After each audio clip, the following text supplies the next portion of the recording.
The mighty Porsche 911 Turbo S and the more conservative Hyundai i10 may be poles apart, but both cars are capable of not only hitting all 6 UK national speed limits, they'll smash right through them.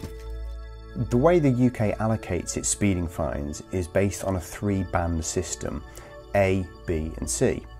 So if we take 20 miles an hour for example, you'll see that band A is 21 to 30 miles an hour, band B is 31 to 40, and band C, which you really don't want to get caught for, is 41 miles an hour and above.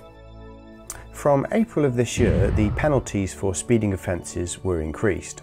If you find yourself in band A, you will receive 3 points, as well as being fined 50% of your weekly income before tax.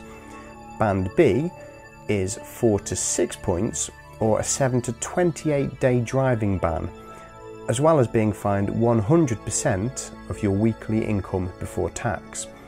Or band C is 6 points, or a 7 to 56 day driving ban, as well as being fined 150% of your weekly income before tax.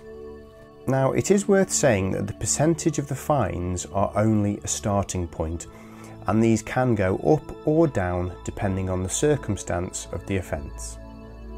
It's also worth saying that the fines are actually capped from £100 to £1,000. However, this does rise to £2,500 if you're caught speeding on the motorway. Now, as this video is not the most exciting, I thought I'd finish off with a small clip of my reaction to a BMW M3. Thanks very much for watching, and remember, drive safe.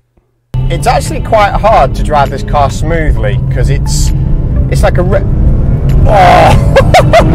Oh my god, that is freaking awesome, man.